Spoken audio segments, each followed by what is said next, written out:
बिस्मिल्लाहिर्रहमानिर्रहीम। अस्सलाम वालेकुम। हम एक्सरसाइज नंबर 3.4 से पहले एग्ज़ाम्पल्स और जो बेसिक रूल्स हैं फार्मूलाज वो देख रहे थे। एग्ज़ाम्पल नंबर 5 तक हमने पिछले लेक्चर में काम किया था। आज हम एग्ज़ाम्पल नंबर 6 देखेंगे and page number is 140। Evaluate है integral x square into e raise to power a x और डी एक्स।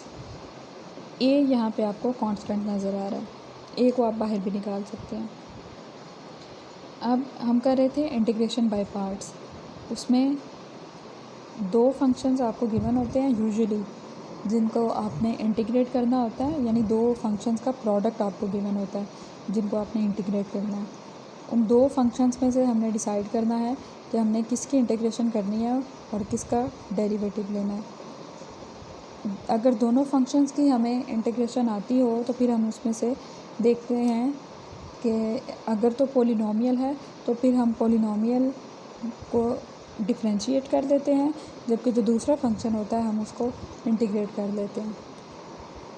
लेकिन अगर आपके पास कोई सलूशन नहीं है, यानी दोनों फंक्शंस जो आपको गिवन है उनमें से एक फ़ंक्शन की आपको इंटीग्रेशन नहीं आती और दूसरा पॉलिनॉमियल है, तो वहाँ पे आपने पॉलिनॉमियल को ही इंटीग्रेट करना है, चाहे उसमें उसकी पार्ट्स जो हैं वो बढ़ती जाएं। इसी तरह कल हमें एग्ज़ाम्पल नंबर 5 में एक क्वेश्चन देखा था जिसमें हमें सिर्फ एक जो था वो फंक्शन गिवन था, लेकिन हमें उस फंक्शन की इंटीग्रेशन नहीं आती थी। सो हमने वहाँ पे दूसरा फंक्शन जो है वो खुद से कंसीडर किया कि वो 1 है, क्योंकि 1 तो हर जगह पे हम मल्टीप्लिकेशन में बना लेते हैं। वो 1 जो था हमने उसकी इंटीग्रेशन की और दूसरा फंक्शन जो था उसको हमने इंटीग्रेट कर दिया। यहाँ पे आज हमारे पास एक पॉलिनॉमियल है और दूसरा एक्सपोनेंशियल फंक्शन है। यहाँ पे भी हम अगर देखें तो हमें दोनों फंक्शंस की इंटीग्रेशन आती है। दोनों फंक्शन में से अब हम देखें तो एक पॉलिनॉमियल और दूसरा एक्सपोनेंशियल। सो एक्सपोनेंशियल को जितनी दफ़ा मर्ज़ी हम डिफरेंशिएट करें, इंटीग्रेट करें, उसके हमें सारे आंसर्स आते हैं। पॉलिनॉमियल्स के भी आते हैं, लेकिन पॉलिनॉमियल की पावर बढ़ती जाएंगी, इसलिए हम पॉलिनॉमियल को यहाँ पे डिफरेंशिएट करेंगे और e raise to power x जो आपके पास एक्सपोनेंशियल फंक्शन है उसको आपने इंटीग्रेट करना है। ये इस रूल की बजाय डायरेक्टली अगर आप देखें तो फार्मूला में ये है फार्मूला, यानी इसका f of x as it is, इसकी इंटीग्रेशन की, माइनस ये इंटेग्रल, ये जी ऑफ एक्स यानी जिस फंक्शन की आपने इंटीग्रेशन की है वो एज इट इज़, और इसका आपने डेरिवेटिव लेके यहाँ मल्टीप्लाई कर दिया, इसको आप अगेन जो है वो इंटीग्रेट करेंगे यूजिंग द फार्मूला। यहाँ पे एक्स स्क्वायर जो है वो एज इट इज़, और यहाँ पे ये एक्स की बजाय ई है, ये e raise to power a x जो है उसको हम इंटीग्रेट करेंगे। जब उसको इंटीग्रेट करेंगे तो फर्स्ट ऑफ ऑल तो वो एज इट इज़ आएगा, फर्दर जो है वो इंटीग्रेशन में वो डिवाइड हो जाता है। एक ए आपका ये वाला ऑलरेडी यहाँ पे पड़ा हुआ था, इन दोनों को आपने कैंसिल आउट कर देना। सो आपके पास ओवरऑल आंसर जो है वो e raise to power a x ही बचा। सो इंटेग्रल ये फार्मूले वाला e raise to power a x, यानी जो यहाँ पे आपने इंटीग्रेशन की है वो e raise to power a x और एक्स स्क्वायर का डेरिवेटिव जो कि 2x बनता है वो यहाँ पे आपने लिख लिया। उसके बाद आपने 2 जो है वो कॉमन निकाल लिया, अंदर x e raise to power a x, ये अगेन फंक्शन बन गया है इस तरह का, जैसे क्वेश्चन था उस तरह का। सो आपने अगेन यहाँ पे इस केस में अप्लाई कर लेना है इंटीग्रेशन बाय पार्ट्स वाला फार्मूला।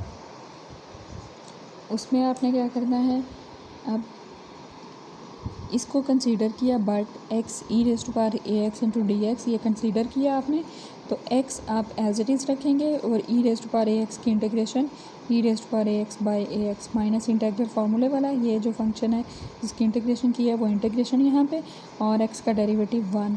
फर्दर आपने क्या किया, ये वाला जो सारा सारी क्वांटिटी है ये एज इट इज़ आ गई, ये माइनस यहाँ से 1/a आपने एज अ कांस्टेंट कॉमन निकाल लिया इंटीग्रल के साइन से, और अंदर आपके पास e⁻x बचा। उस e⁻x की अगेन इंटीग्रेशन आपने की तो e⁻x/a बन गया।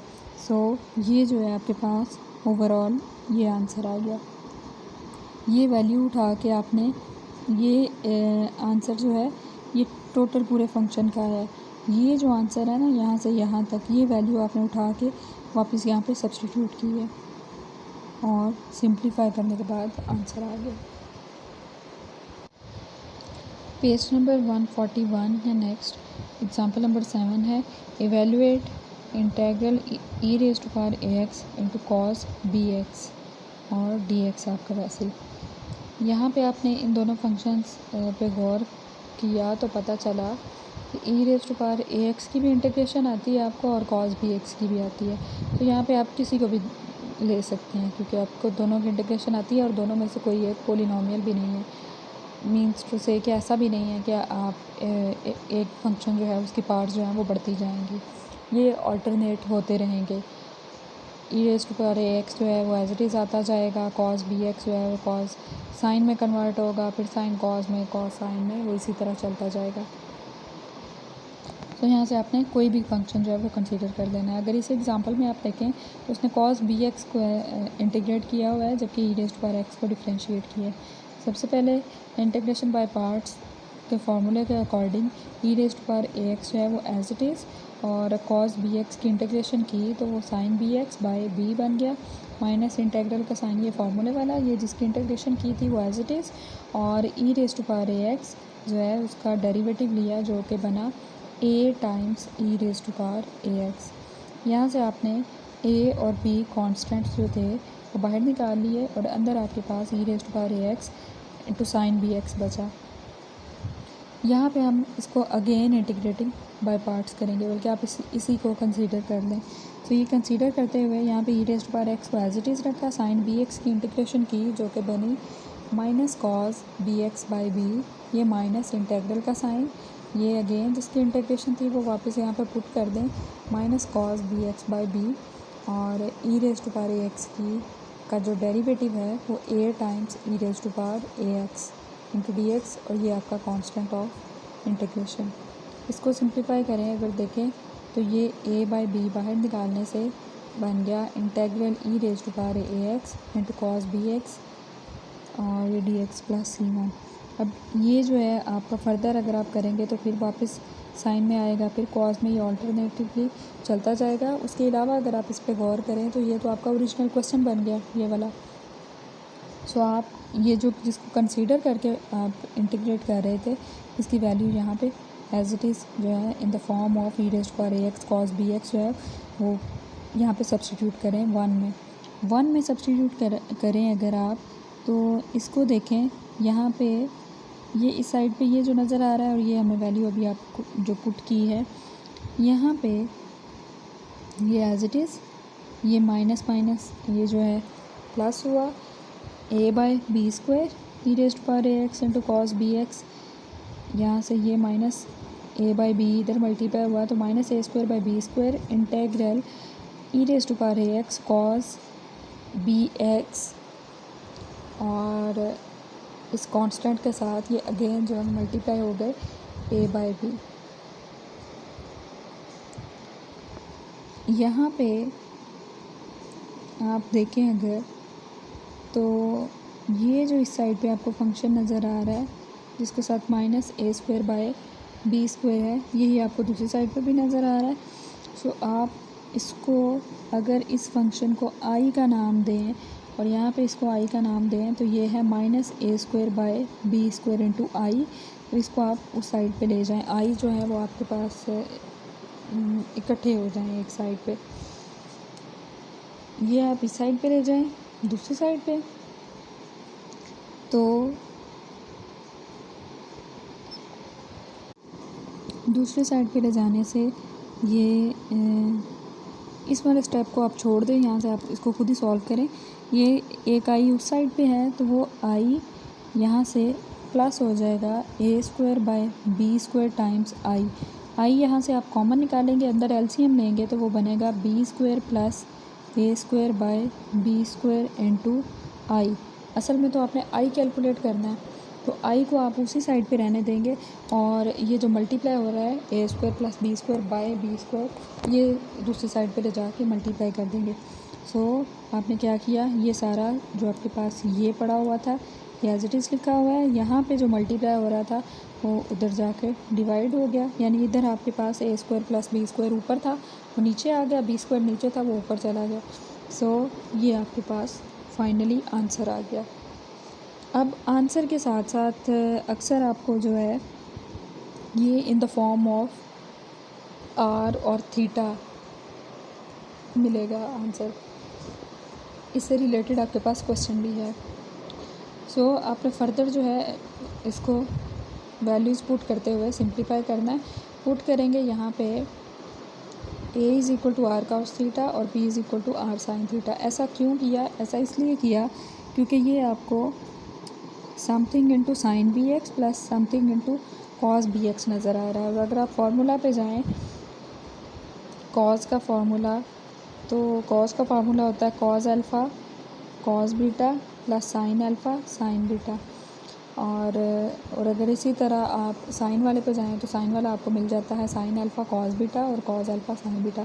सो इसको आप दोनों में से किसी भी एक फॉर्म में कन्वर्ट कर सकते हैं, यानी आप इसको कॉस का फार्मूला भी बना सकते हैं और आप इसको साइन का फार्मूला भी बना सकते हैं। उसने ए को रखा आर कॉस थीटा, इसका मतलब है यहाँ पे ये आर को तो छोड़ दें, cos theta cos b x बना, यानी वो कॉस का फार्मूला यानी cos alpha cos beta minus या plus sine alpha sine beta वो बनाना चाह रहा है, वो वही बनाएगा यहाँ पे। सो ये वैल्यूज़ आपने पुट की इसलिए ताकि फार्मूला पूरा हो जाए। और आर आपने दोनों इक्वेशन में से कॉमन लेना है। वो आर कैसे आएगा, इन दोनों को अगर हम स्क्वायरिंग एडिंग करें तो ये a square plus b square एक साइड पे आ जाएगा और इन दोनों में से आर स्क्वायर कॉमन और अंदर बचेगा cos square theta plus sine square theta जो कि 1 आएगा। सो आर यहाँ पे बनेगा दोनों साइड पे स्क्वायर रूट लेने से r is equal to square root of a square plus b square बन जाएगा। अब हमने थीटा की वैल्यू निकालनी है तो हम इन दोनों इक्वेशंस को डिवाइड करेंगे। सो बी बाई ए करने से आर कैंसिल हो जाता है और टेन थीटा आपको मिल जाता है। So theta is equal to tan inverse of b by a. ये दोनों वैल्यूज़ जो आपने यहाँ पे लेट की हैं, तीनों वैल्यूज़ ये उठा के वापस इस इक्वेशन में पुट कर देंगे। तो ये फाइनली यहाँ पे पहुँच जाएगा r cos of b x minus theta. इस पूरे को आप रिप्लेस कर सकते हैं इससे। सो ये जस्ट आपने आर की वैल्यू पुट की और ये cos sorry b x minus theta जो बना था वहाँ पे थीटा को रिप्लेस किया tan inverse b by a से। ये आपके पास आंसर आ गया। पेज नंबर 142 पे एग्जांपल नंबर 8 है, evaluate square root of a square plus b square into d x. अब यहाँ पे भी आपके पास अगेन एक फंक्शन है, तो दूसरा आपने यहाँ पे 1 कंसीडर कर लेना है क्योंकि हमें इस फंक्शन की इंटीग्रेशन नहीं आती, वरना तो हम यहाँ पे सिंपली इसको इंटीग्रेट करें और आंसर आ जाए। क्योंकि हमें इसकी इंटीग्रेशन नहीं आती और ना ही कोई ऐसा फार्मूला है हमारे पास जिसको हम यूज़ करते हुए इसकी इंटीग्रेशन कर सकते हैं।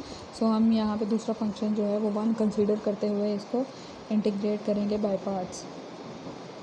अब ये a square plus b square नहीं है, ये a square plus x square है, क्योंकि अगर आप बी स्क्वायर की फॉर्म में देखें और अगर यहाँ पे बी स्क्वायर होता तो फिर तो ये a square plus b square constant था और कांस्टेंट का स्क्वायर रूट अगेन कांस्टेंट, तो उसको तो हमने वैसे ही इंटीग्रल से बाहर निकाल लेना था, तो इंटीग्रेशन किसकी करनी थी।